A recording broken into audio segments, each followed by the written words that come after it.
Yeah, g'day YouTubers. Tinker O'Toole again here with another video. Today we're going to talk about block splitter angles and why does your block splitter keep bouncing off the timber. Okay, so there are a few reasons why your block splitter will be bouncing all over the place, and one of the reasons can be is the wood is very hard or very dense, or a combination of both. So let's just say that you dropped a tree and you were cutting the timber in lengths of about, say, 2 foot long down near the base with the chainsaw. You'll go now, especially if the tree is very old, it's going to be very dense down the bottom, especially if it's a eucalypt like what we have in Australia. We actually have the hardest wood in the world. It's called bull oak. So you can Google that, put hardest wood, or just put bull oak Australia, and you'll find out that it's got a Janka rating of 15.7 or something. It's grown in the bottom half of Australia, so it runs through a little bit through South Australia, runs through the middle of Victoria, up New South Wales along the east coast, up to the east coast, up into Queensland. So there's quite a big belt of bull oak. They're not a big, huge tree, but very hard timber, really hard. So the only other thing is when you look at splitting timber with you don't use an axe. The main reason that you don't use an axe will split timber. But generally what will happen, because an axe is only roughly about 15 degrees wedge, the primary wedge, that's the main part of the axe, and then you might put a 30-degree slight bevel on the cutting edge. So what tends to happen is that when you're cutting or trying to use a cutting axe for splitting, generally you find out that the axe gets stuck in there because the angle's not enough to split it open, or barely split it open, so it tends to get caught. So the angle that you need on one of these, now Fiscus is one of the world's leaders in splitting axes. They only make one splitting maul, we'll get to that in a minute, but they're splitting axes. This part here is always 25 degrees, and the bevel on top, which is about 5 millimeters wide, is 30 degrees. On all the Fiscus wood splitters, that's what they all are. Now the Fiscus maul is 35 degrees on this wedge part, so the cheeks are 35 degrees, and it's about 42 degrees on this bevel here, and they've got about a 2.5 millimeter bevel. I prefer a smaller bevel. I can always get a file if it gets damaged and change the angle, so I don't like putting large bevels on. Now I brought this was fairly cheap, it's made in China.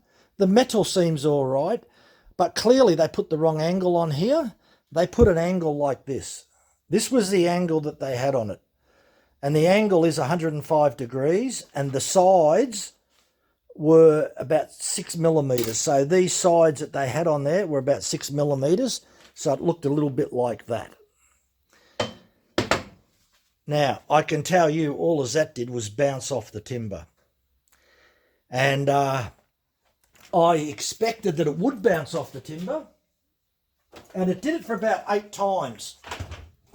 And after that I thought, I'm never going to split this log. This log was about 1 foot in diameter. So I thought, no, it's not going to happen. So what I did then was ground this with a 9-inch angle grinder and got rid of their angle. I'll actually post up in the top left-hand corner, so up in this top left-hand corner, I'll put a little picture of that, so you'll see that in a minute appear, and that will show you what the angle was. Now normally your secondary angle here, or the beveled edge here, is going to be no more than about 45 degrees. Between 30 and 45, that's what you want. If you do have 50 or 60 degree, then you've got to make sure that it's only a mil or so bevel. So yeah, you can get away with it if it's only about 1 millimetre, but certainly you won't get away with it if it's 5 or 6 millimetres. And this just bounced off the piece of wood, and I've got the piece of wood here to show you. So we'll get that piece of wood and we'll have a look at that and we'll explain what happened.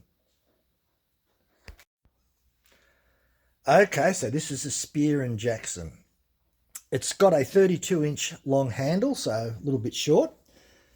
2.7 kg in weight. That's quite long, but you'll notice that it's got a large radius on it. And if we look at the front, this angle here, right to the cheeks, so if we go right out to here, this angle would be about 30, just over 30 degrees. And as you can see, the hollow section in there on both sides. So it's a totally different design. Now, the other thing that I've noticed, I measured this angle here and I had a angle of 80 degrees. Now, 80 degrees is way, way more. It's almost double what I'm used to. But there is a but. Because of this large curve and some of the medieval axes that they had back in the day, they used them when they were cutting people's heads off, had a large curve on the maulsaw. And the reason for that, to have this large curve, because if you put a straight edge up the top like that, you'll find there's about a 16 millimetre distance from there. So quite a large distance.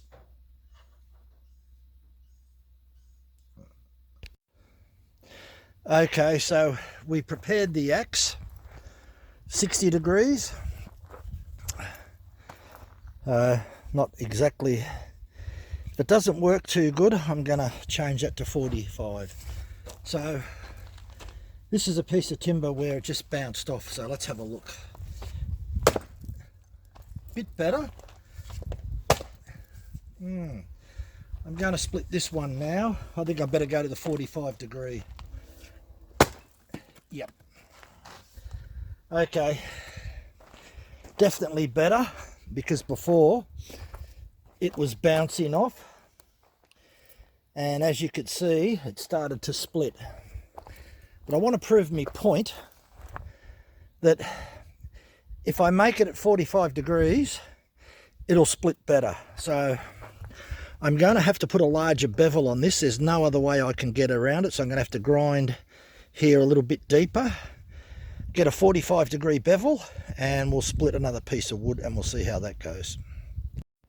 Okay, so we reprofiled, as you can see, we reprofiled it and we got very, very close. It's about 45 degree beveled angle, which is what it should be. So what we're going to do is put this through its paces and see how it cuts through the log. I think it'll work very good, so we'll come to a conclusion after we put it through the log. Okay, so we ground it up, and we've probably got almost a over a 10 mil bevel on that. Probably started off with about 5 millimeter bevel. It is very sharp, really sharp. That is very sharp. So I'm going to split this one first, and based on every maul that I've ever sharpened and reprofiled, it should cut through there no problem. So here we go. Rest my case. Now we'll do this one. This should be quite easy. Did it before, but if you saw before, it didn't go through, so we'll try and strike it here.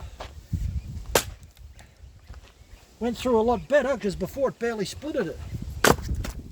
Okay, we'll put another one on. I wasn't using a lot of force, so we'll try and put a bit of force on this one and see how we go. There you go. Rest me case. Beautiful. You can see where didn't touch much at the back, but touched especially around here. This is where I knew that all it would do its work. And as I say, it's very, very sharp. So what's the conclusion? Well, this is a Spear and Jackson. All right, so that's what it is, Spear and Jackson. This design comes from Europe, England, goes back many, many years ago, this type of design. But I'm sort of thinking that the bevel that they've got on there was over about 85 degrees. 85 degrees really just doesn't do it. Maybe in soft timber. You know, I don't know. I don't have soft timber here. Everything I've got here is hard. As I said, we've got the hardest timber in the world, bull oak. So, if you've been watching my reviews, every single maul that I've ever used that had a large profile on the bevel, the cut-in bevel or the split-in bevel, anything above 45 degrees is going to slow you down and you're going to have to put more effort in it. The worst one I saw was 105 degrees, and that was the green one. It was a no-name brand. It was from China. This Spear and Jackson that we've got here, look, I'm pretty happy with it. Now I am, because I've profiled it. And, you know, I could understand somebody that was using a Fiscus, and maybe his friend said, "Oh, use this one." And they said, "Oh, that's absolute garbage." The only other thing that I would say about the Spear and Jackson is that I noticed that after I used the grinder, so I ground this all using a 5-inch angle grinder very carefully. Then I used the file to finish off. I did notice that the metal was a lot softer than some of the other axes that I've done, but nonetheless, you don't want them too hard, because if they're too hard, you're prone to getting chips in them. And having a 45-degree bevel on there, long as you don't hit stones, that'll stay sharp. I never ever have my splitting mauls or splitting axes blunt. Always have them as sharp as I can get them, because I always believe that the easier that a splitting axe or a splitting maul can enter the timber, the rest is history. And provided you got the right angle. So Fiscus normally have 35 degrees and about 45 degrees on their, the only maul that they make is a 3.6 kilogram Fiscus Pro ISO core. I've found out that you need to have no more than about 45 degrees and no more than about 30 degrees angle on here. So, you know, 30, 35. On the one of the other ones that I've got, it's about 42 degrees right down at the shoulders. But as the splitting axe gets in there, as you see with that curve in there, it really gets into it. And that's why it doesn't get stuck, because it opens the wood right up. Anyway, I hope that helps. That's probably all I'm going to have in the series of splitting mauls. I think I've shown about 14, and this is the only type shape that I haven't shown. And buying it straight out of the shop, it's not suitable for Australian hardwood. It needs to be let's call it tune up. Tune it up for Australian hardwood. It is not suitable for Australian hardwood. It is suitable for softwood. So that's all I can say about all the splitting mauls. They need to be at a much sharper angle to penetrate the timber, because we've got extremely hardwood. And this hardwood would be between 14 and 15 on the Janka scale. And as I said, we've got the hardest wood is the bull oak, which is about 15.7. So what I'm splitting is extremely hardwood, not softwood. And that's why my splitting axes have to be spot on. If they're not spot on, I've got to be putting too much energy into splitting. I don't mind splitting, but when they're bouncing off, something's wrong. And all the brand new ones that I've ever brought, except for the Fiscus, all bounce off until I give them the correct angle. And that correct angle is no more than 45 degrees on the secondary bevel, and I don't like to have a large bevel, but I had no choice on this one. I had to put a large bevel, but nonetheless it works good and I'm happy with it, and I'm not going to face that or do anything. The only thing I'll do to this from now on is just put the file on it if it gets slightly blunt, or I'll run the stone over it. Look, thanks for watching. Give us a thumbs up. I'd be interested from anyone else, because I know that there'll be a lot of users out there that will just go out and buy them and not even think about putting the grinder on or modifying them. You really shouldn't have to do it. If they're going to send splitting mauls or splitting axes to Australia, apart from the Fiscus, they should send them at the correct angle for the hardwood that we've got. Anyway, it is what it is, so we live with it. Thanks for watching. Bye for now, and give us some comments.